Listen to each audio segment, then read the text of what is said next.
예, 반갑습니다. 대승마임의 이영수입니다. 자, 우리 이번 시간은 3월 교육청 모의고사 경제 한번 보겠습니다.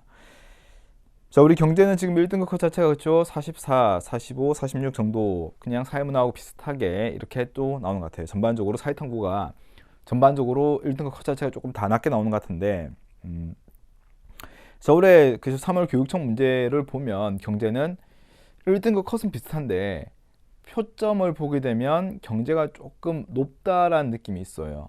다른 과목에 비해서. 그러니까 경제 자체가 자 분명히 시간 내에 내가 다 푸는 것 자체도 처음 하시는 분들에게는 쉽지 않았던 시험이었을 거고 제가 또 개념이라고 하는 게 막 아주 많지는 않지만은 그래도 개념에 대한 내용을 정확하게 알아야지만 좀 더 문제를 쉽게 접근할 수 있는 이런 문제들도 꽤 있었던 것 같습니다.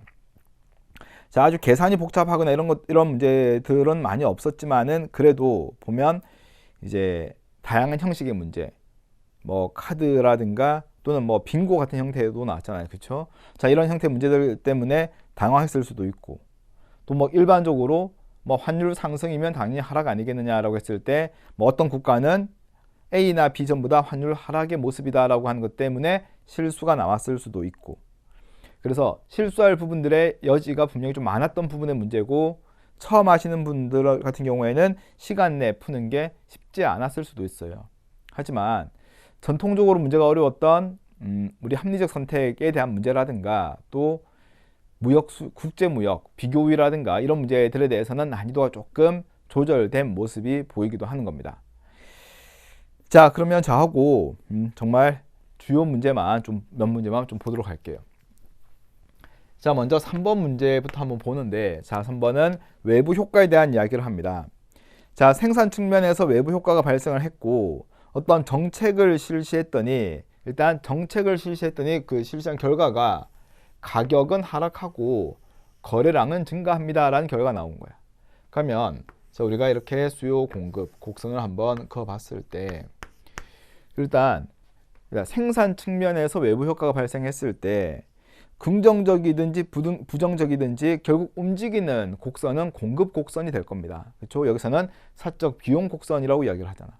근데 자, 그 결과가 지금 뭐냐 하면 가격 하락 그리고 거래량 증가야. 즉, 자, 사회적 비용 곡선이 이렇게 나왔다는 거야. 이런 식으로. 그렇지? 그럼 봐봐. 사회에서 필요한 거는 이만큼이다. 근데 시장에 맡겨뒀더니 이만큼 밖에 생산이 안 됐었다가 되는 거니까 이 자체는 이만큼 필요한 건데 덜 생산됐기 때문에 시장 실패입니다 라고 이야기했던 긍정적 외부 효과. 그치?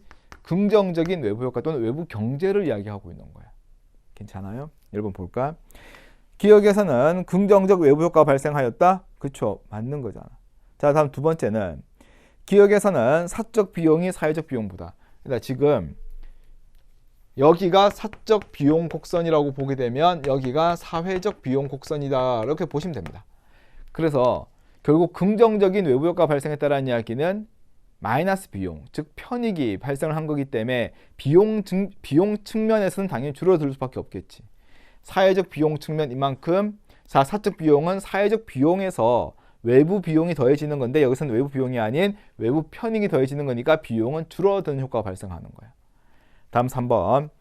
자, 환경오염을 유발합니다 라고 이야기하면 외부 불경제가 되는 거고요. 좋은 건데 더 많이 생산하게끔 해야 되는 거니까 보조금을 줘야 되겠지. 자, 다음에 5번은 A 정책을 통해서 X제의 수요를 감소시키고자 하였다. 좋은 건데, 그치? 수요 감소하고는 전혀 관계가 없다라고 이야기를 해줘야 됩니다.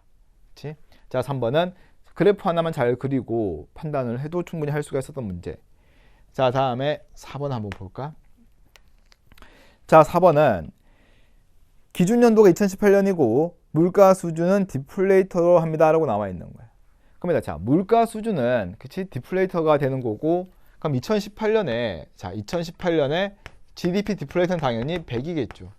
즉 명목 GDP와 실질 GDP가 같을 거니까. 그럼 지금 오른쪽에 나와 있는 물가 상승률은 뭐냐 하면 물가 상승률은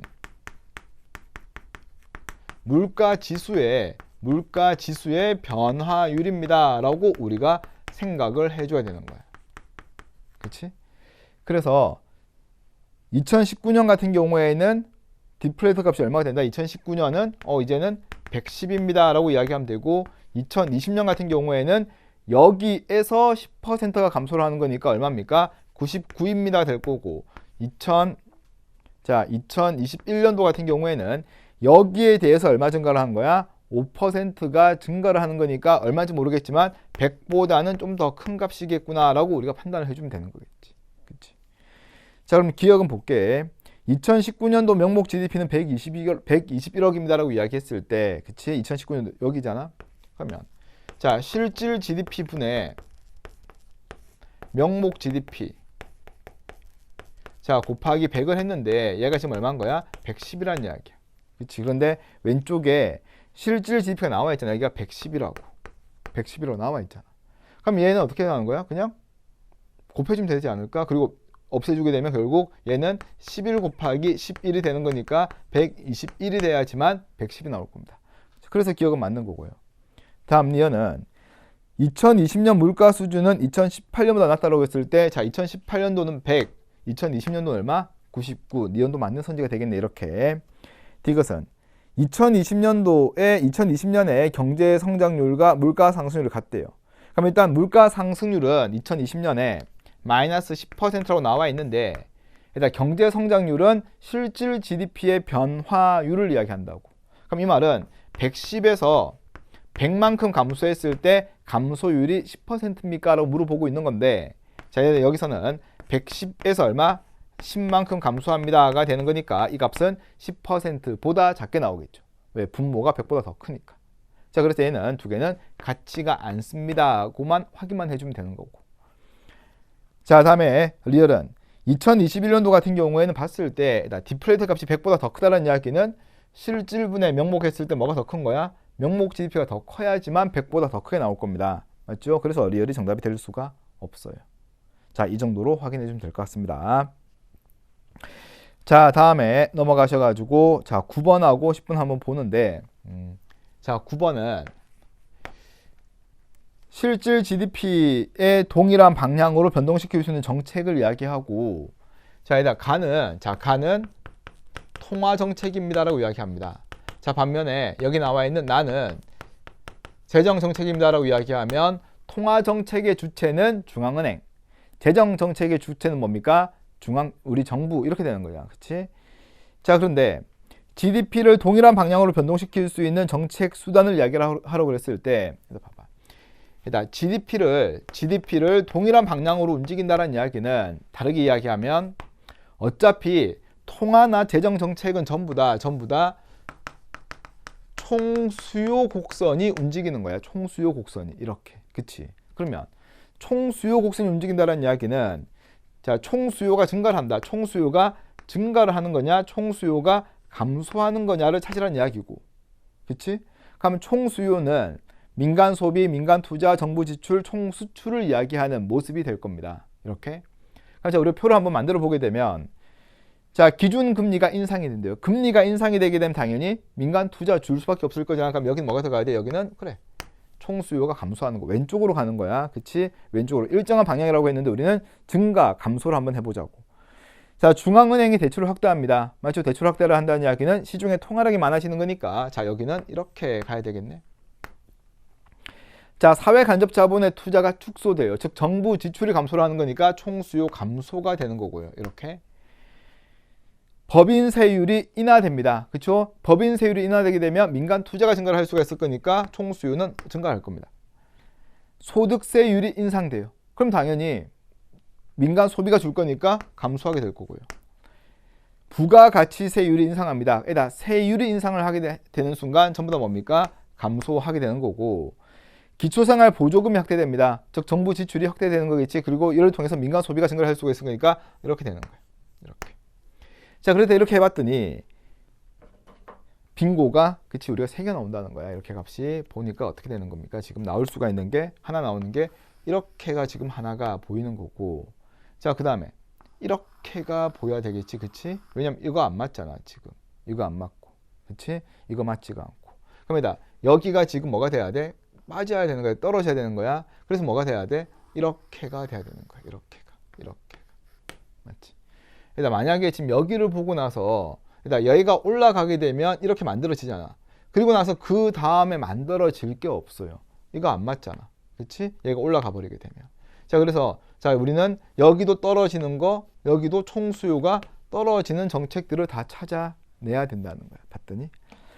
자, 국공채 매각입니다. 에다 국공채를 매각하게 되면 당연히 어떻습니까?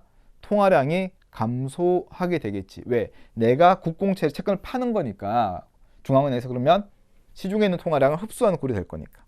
자, 정부 지출 축소가 되는 겁니다. 그쵸? 정부 지출 축소 이렇게 되는 거고요. 자, 정답은 1번이 될 거고. 자, 국공채 매입 안 됩니다. 법인 세율 자체는 통화 정책이 아니에요. 일단. 자, 정부 지출 확대도 마찬가지고요.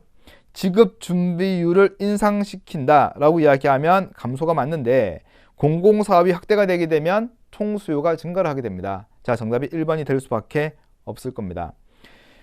자, 다음에 10번은 자, 간 모듬이 선택한 A와 교사가 정한 답으로 옳은 걸 찾으라고 그랬습니다. 근데 밑에 봤더니 자, 간 모듬이 선택한 A는 오답이었다. A는 세 번째 질문에 교사가 예라고 답변했을 경우에 정답이 되는 카드였다고 이야기합니다. 그럼 세 번째 질문 봤을 때 자, 비배제성과 비경합성으로 인해서 발생하는 경우입니까? 라고 이야기하면 비배제성과 비경합성은 공공재에 대한 이야기가 되는 겁니다. 맞죠? 그래서 자, A가 이야기한 거는 카드 2가 되는 거고요. 자, 위에 봤더니 사회적 체적 수준보다 과다 생산되고 자, 과다 소비됩니까? 라고 이야기합니다. 그쵸? 즉, 자, 사회에서 필요한 것보다 더 많이 생산되고 더 많이 소비가 됩니까? 라고 했을 때 아니오라고 이야기했다고. 그러면 덜 생산되고 덜 소비되는 것입니까? 라고 이야기하면 얘가 될 수가 있는 거잖아. 자, 또는 여기서 하나씩 없애가면 되는 거야. 이렇게 되면 부정적 외부 효과라고 하는 카드 4는 없애면 되는 겁니다. 자, 다음에 자, 자유로운 경쟁이 제한되는 경우인가요? 라고 했을 때 아니오라고 이야기했습니다. 그러면 자, 과점 시장의 기업 간 단합을 빼면 되는 거고요. 이렇게 하나씩. 자, 세 번째 카드에서도 비배제성과 비경합성으로 해서 발생하는 경우인가? 라고 했을 때 아니오가 되는 거니까 카드 2를 빼면 되는 거고 나머지 하나 정답이 되는 것은 뭡니까? 카드 3이 돼야 된다는 겁니다. 하나씩 없애줬더니. 자, 그래서 10번은 이게 아주 뭐 문제가 어렵거나 이런 것들보다는 문제 형식, 카드 형식에 대한 내용으로 문제를 풀었던 것 같아. 이렇게. 자, 다음은 12번을 볼게 얘들아. 자, 12번. 자, 12번은 총수요와 총공급을 이야기를 하는데요. 자, 총수요, 총공급을 이야기하는데 자, 일단 자, 여기는 GDP 그리고 물가라고 한번 해보고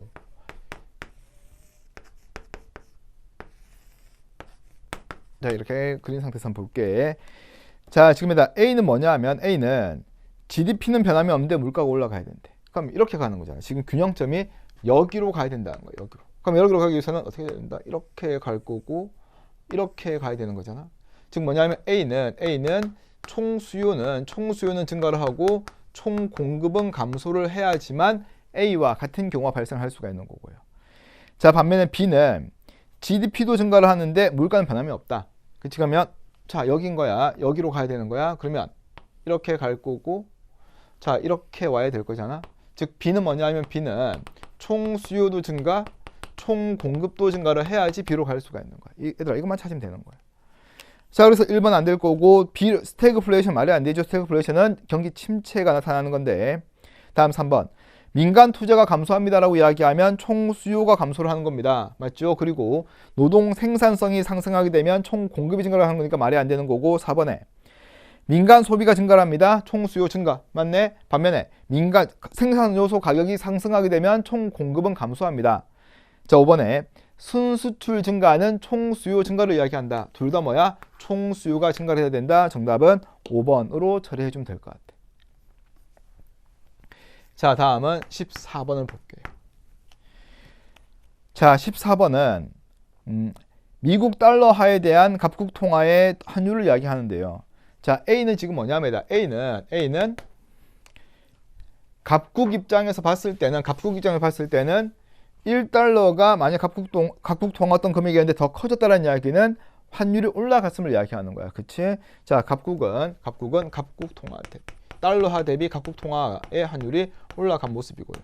자, 을국을 보게 되면 을국은 떨어진 거잖아. 그치? 떨어진 거야. 자, 달러화 대비 을국 화폐의 가치는 어떻게 된다? 환율은 떨어졌다. 이게 A고요. 자, B 같은 경우에는 B는 자, 갑구 같은 경우에는 자, 환율이 하락한 모습이고요. 자, 을국도 조심할 게 을국도 뭐 되는 거야? 을국도 어차피 떨어지는 거니까 이렇게 떨어진 모습이 되는 거예요. 이렇게. 그렇지? 그러니까 얘다 올라갔다 떨어졌다 떨어졌다 올라갔다 이게 아닌 거야. 을국은 둘 다 지금 떨어진 모습으로 나와 있어요. 자, 1번은 A의 경우 갑국 통화로 평가한 미국 달러의 예금 자산 가치가 하락할 것입니다 라고 이야기했을 때 A는 봐봐. 환율이 올라갔다는 이야기는 이렇게 표시하면 돼. 달러 가치 올라가고 갑국 화폐 가치 떨어졌다 보면 되는 거야. 이렇게. 1번 아니겠지. 2번은 자, A의 경우 갑국 사람들이 을국 여행하는 경비 가면 갑국과 을국인데 자, 지금 달러를 기준으로 봤을 때 얘는 떨어지고 얘는 올라가는 거잖아. 그러면 갑국 화폐하고 이렇게 봤을 때 얘는 떨어지게 되는 거고 을국은 올라가게 되는 거라고. 그럼 결국에 갑국 사람들이 을국에 여행을 갈 때 화폐 가치가 떨어져 있는데 이 떨어진 돈 가지고 더 화폐 가치가 올라간 돈을 사기 위해서는 더 많은 돈이 필요하다는 거야.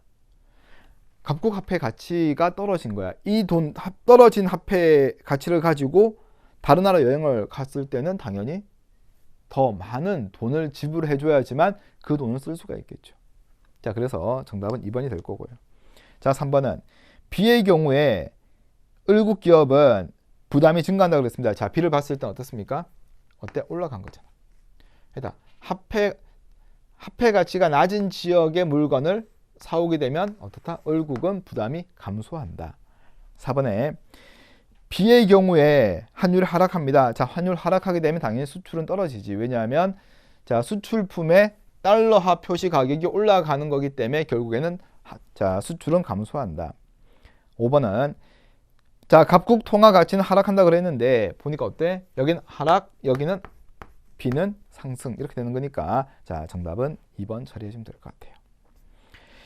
자, 넘어가셔가지고 17번 봅니다.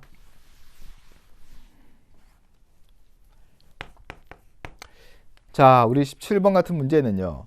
경상수지인데 자, 경상수지를 구성하고 있는 요소가 뭐뭐 있는지를 암기하는 것도 필요했던 거야.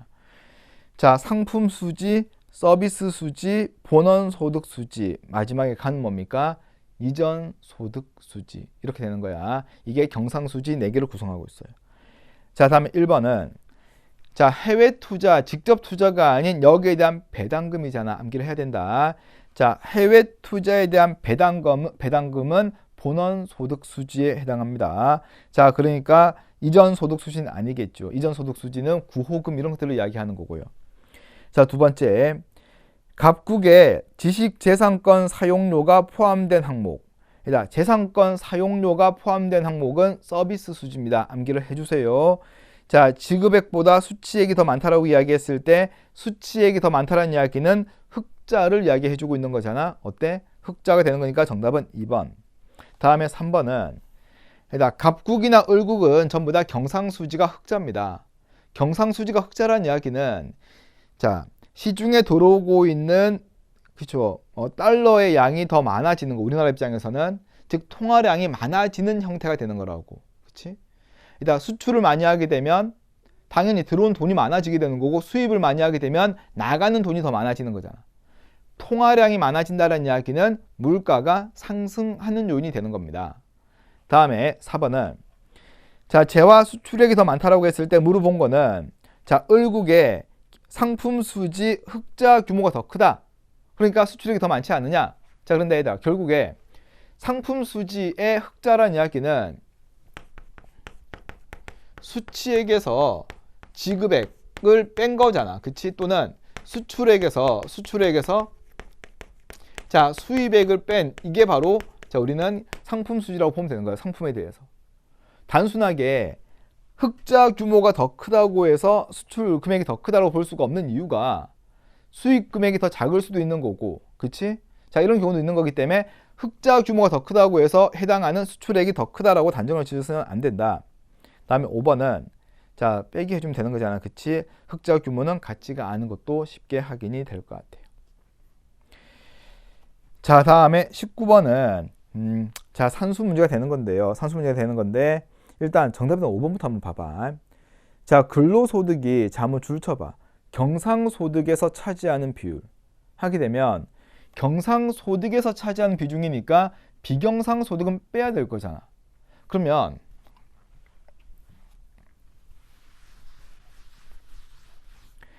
제다 1월 같은 경우에는 전체 400만 원 중에 비경상소득이 얼마냐 하면 1월은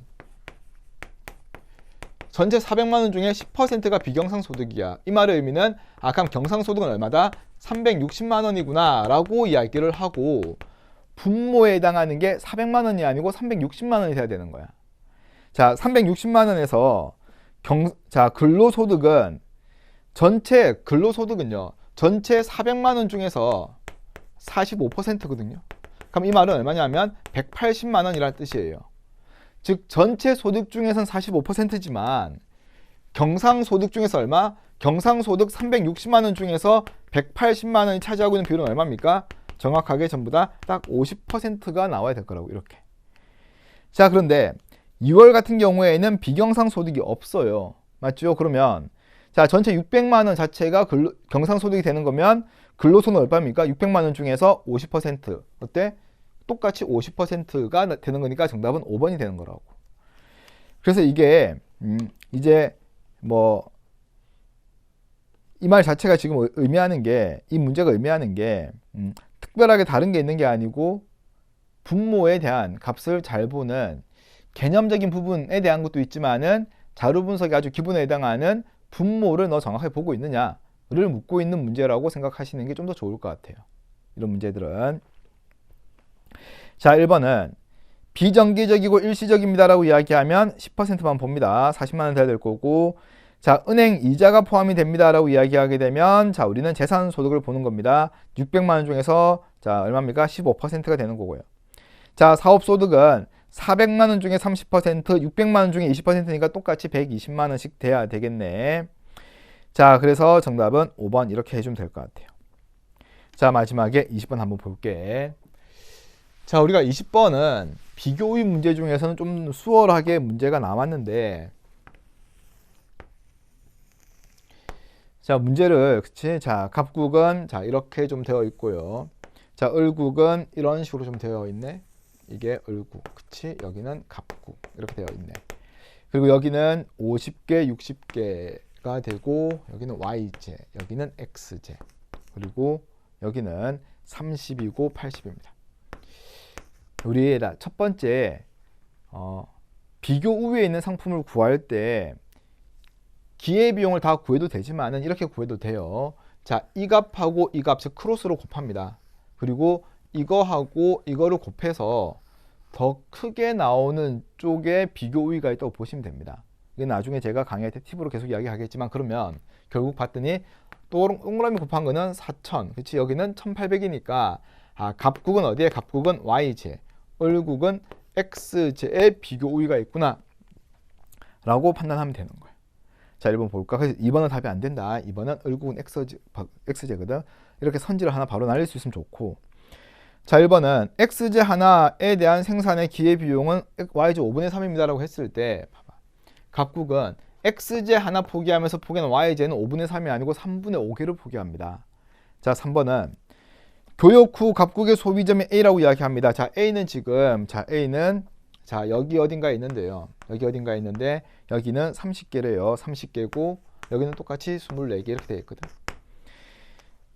자, 을국에 Y제 30개를 수입했습니다 라고 이야기했을 건데, 지금 이 30이라는 이야기는 갑국은 50개 생산해서 30개 소비한다는 이야기는 나머지 얼마? 20개를 수출했다는 뜻이 되는 거야. 교환했다는 뜻이 되는 거야. 그럼 을국은 몇 개만 썼는 거야? Y제 20개를 수입했겠지. 3번 안 되겠네. 다음에 4번은 자, 소비점이 B라고 합니다. 자, 여기가 A고 여기가 B가 나오는데 B는 여기가 20이랍니다. 20.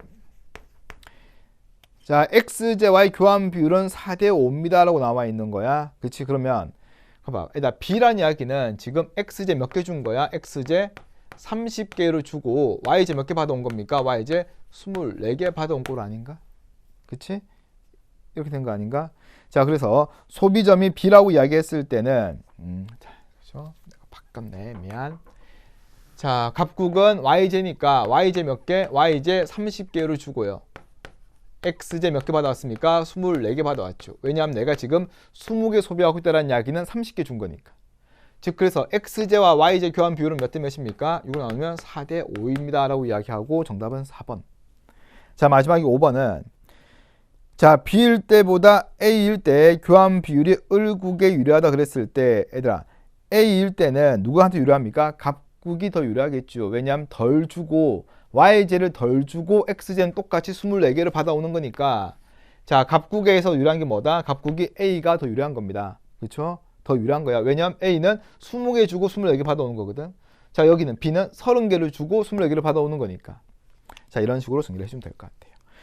자, 막 아주 어렵다라고 느끼지 못했겠지만은 그래도 중간중간에 좀 감각이라든가 센스가 필요했던 문제들이 좀 많았던 것 같아요. 자, 복습 잘 하시고 3월은 3월일 뿐인 겁니다. 수능이 아니니까요. 잘 정리를 하시면 좋을 것 같습니다. 감사합니다.